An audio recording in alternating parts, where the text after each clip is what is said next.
A chegada dos bandeirantes e a sua história, né, em Mato Grosso, como também a descoberta do ouro aqui em Mato Grosso. Nós sabemos que a maioria dos bandeirantes vinham da cidade de São Paulo porque Mato Grosso pertencia a São Paulo nessa época, né? Mais especificamente da cidade de Sorocaba, no estado de São Paulo, né? Partiam então de Porto Feliz, né, pelo rio Tietê, passavam por vários rios até chegarem em Mato Grosso. Então, essa viagem demorava dias e dias. Mas a história de Mato Grosso, no período colonial, ela é profundamente ligada às expedições desses bandeirantes que se lançaram rumo ao interior do Brasil em busca de riquezas e ao mesmo tempo em busca de indígenas para prearem, né, e levarem como escravos, né, riquezas minerais e também para capturar indígenas, né, nós tínhamos então um vasto território que era pouco conhecido pelos seus colonizadores até aquela época, né? Então a coroa portuguesa tinha em si, né, almejava, né, queria mais tesouros, né, tesouros naturais, né, uma vez já descoberto em outros lugares, né, elas acabavam transformando isso de uma forma radical, essa localidade, né, de uma forma radical e dinâmica na região. Em Mato Grosso não foi diferente. No início do século XVIII, nós tivemos aqui então a chegada, né, de vários bandeirantes, né? O Brasil vivia na era da mineração. Minas Gerais, né, já era conhecida por suas jazidas auríferas, né? E a coroa portuguesa, ela buscava com isso sim descobrir outros lugares e consolidar esse domínio aqui na localidade que pertencia à Espanha pelo Tratado de Tordesilhas de 1494, né? Sobre as novas terras e as riquezas que aqui fossem descobertas, né? E nesse contexto que nós encontramos o primeiro bandeirante a chegar, Antônio Pires de Campos, em 1718, né? Antônio Pires de Campos, quando ele chega, ele já tinha estado nessa localidade, né, que é na foz do rio Cuiabá com o rio Cochipó, né, em 1572 com seu pai Manuel Campos de Bicudo, né. Então ele conduz a sua expedição, que seria, né, a primeira fundação da primeira localidade, que seria o Arraial de São Gonçalo, né, para abrir caminhos e reconhecer o território. O Arraial de São Gonçalo hoje é um bairro da cidade de Cuiabá, onde moram inúmeras pessoas, também conhecido como a Rota do Peixe, pela localidade, né, de pescado que existe naquela região. Então, Antônio Pires de Campos tinha, né, experiência nas incursões pelo sertão, pois já havia andado com seu pai várias vezes, conhecia técnicas de sobrevivências e era movido pela ambição de encontrar ouro e pedras preciosas. A sua passagem pela região aqui foi logo o primeiro passo para revelar o potencial das terras mato-grossenses, né, nas minas as cuiabanas, como assim ficaram chamadas.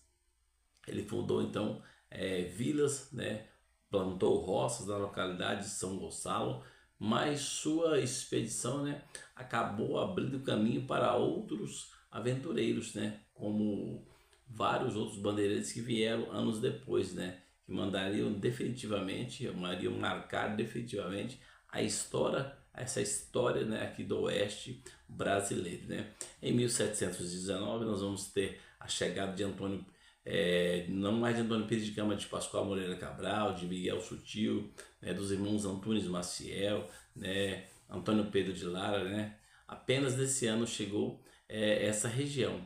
E o bandeirante Pascoal Moreira Cabral, Leme, ele acabou com isso, descobrindo ouro na foz ali, no rio Cochipó e ao mesmo tempo no rio Cuiabá, né? E fundou uma cidade, né, que é chamada como data, né, 8 de 4 de 1719, depois de ter descoberto esse ouro no rio Cochipó, liderando um grupo de sertanistas enormes.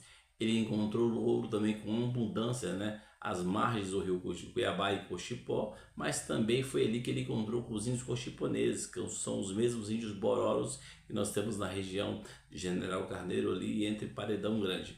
Nós vamos entender que esse encontro marcou então essa habitação na região, pois para os índios eram pessoas diferentes, né? Próximo hoje é o distrito que nós chamamos de Distrito do Ouro, na atualidade, ali em Cuiabá. Então esse achado foi tão importante que motivou a fundação de um arraial naquele local, que foi o Arraial da Forquilha, né? que foi fundado por Antônio Pedro de Lara e também Pascoal Moreira Cabral, e mais abaixo o Arraial do Senhor do Bom Jesus de Cuiabá. Então essa data que 8/4 de 1719 ela marca então a fundação de Cuiabá, né? Se marca oficialmente como a origem da cidade de Cuiabá. Mais tarde nós vamos entender que ela se tornaria a capital do estado de Mato Grosso. E nós vamos entender com tudo isso que houve guerra, sim, houve extinção de inúmeras etnias de indígenas que moravam naquela região, mas tudo isso foi possível, foi preciso, devido à grande quantidade de indígenas que se opunham a essa colonização, e a colonização portuguesa, de certa forma, também era implacável com relação a os bandeirantes que vinham para essa região, e esses bandeirantes recebiam o nome de bandeirantes porque na frente das suas embarcações nós tínhamos então um estandarte, né? Uma bandeira, um estandarte, né? Nós tínhamos as entradas e as bandeiras. É importante que você que está estudando para concurso saiba disso. As entradas e as bandeiras eram embarcações da mesma forma.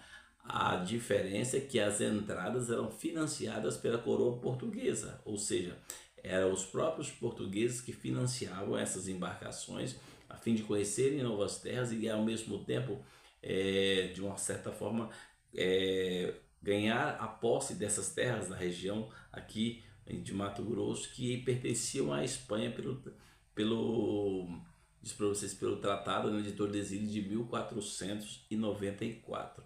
É importante quando nós falamos isso, que já havia um tratado lá atrás, né, onde terras a oeste pertenceria a tal país e a leste a tal. Então esse tratado era entre Portugal e Espanha, né, no período das grandes navegações, e em Mato Grosso não foi diferente, acabou sendo reconhecido como território brasileiro depois de inúmeros documentos e tratados que nós vamos estar falando com vocês aqui, mas deixando bem claro para vocês que com a chegada de Antônio Pires de Campos também veio outras pessoas, como eu disse, o próprio Miguel Sutil. Nós temos uma grande avenida, né, em Cuiabá, chama Avenida Miguel Sutil, em homenagem a Miguel Sutil. Foi quem descobriu o ouro na Prainha. A Prainha, no centro de Cuiabá, para quem não sabe, está próximo ali à Praça Ipiranga, descendo na Avenida Tenente Coronel Duarte.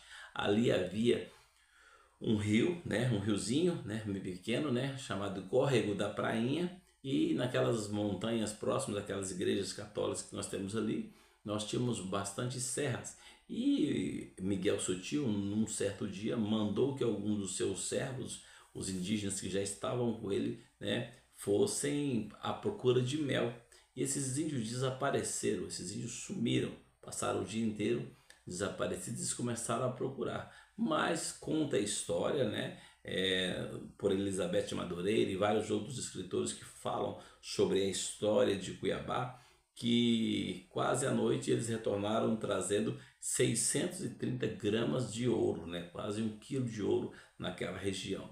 Então estava assim, então mais uma vez descoberta mais um local, né? Ou seja, mais um local com jazida aurífera que foi ali no centro de Cuiabá, né? Próximo àquelas igrejas católicas. Nós temos abaixo ali da Praça Ipiranga, a Igreja Universal está do lado direito, e aquela região que vai descendo ali da prainha até o porto. Então nessa região vivia Miguel Sutil, né, com seus servos, onde ele plantava roça para abastecer a quantidade de pessoas que vinham para essa região, uma vez que se falava bastante na descoberta, inclusive, e que nessa localidade utilizavam-se os bacamartes, né, com um chumbo feito a ouro para matar os animais de caça naquela época, para sobreviver. Então essa história chega a São Paulo, vários outros locais, como Goiás, Minas Gerais, e as pessoas se deslocam para essa região.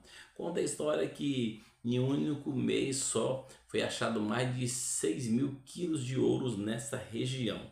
Então isso acabou, de certa forma, fazendo com que fosse atraído inúmeras pessoas. Pessoas que realmente queriam empreender, pessoas que passavam também com as suas monções, que eram embarcações que trazia, né, várias outras especiarias, né, que os bandeirantes, os moradores daquela região que estavam distante da capital, né, que antes era São Vicente, né, depois se desloca para São Paulo, né, trazendo e acabando negociando na região. Então assim, aqui eu quero encerrar com vocês essa primeira parte de como, né, surge o estado de Mato Grosso, de como isso ocorre. Então Mato Grosso cai bastante em concurso, pertencia a São Paulo, tá? Mato Grosso não era uma capitania, a capitania pertencia à capitania de São Paulo, certo? Para que vocês tomem conhecimento e só surge então, com a chegada dos bandeirantes. Os bandeirantes eram expedições particulares, relembrando para vocês.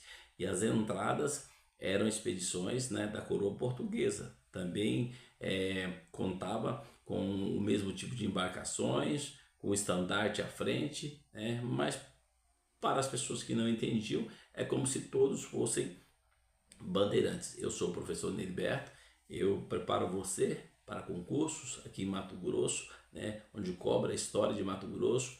Eu sou graduado em biologia, sou graduado em física, sou graduado em pedagogia, sou graduando em biomedicina e sou pós-graduado em história, coordenação pedagógica e também graduado em docência no ensino superior. Eu peço a você que compartilhe esse vídeo com seu amigo, aquele seu amigo que vai prestar concurso aqui dentro do estado de Mato Grosso, beleza? Fiquem todos com Deus.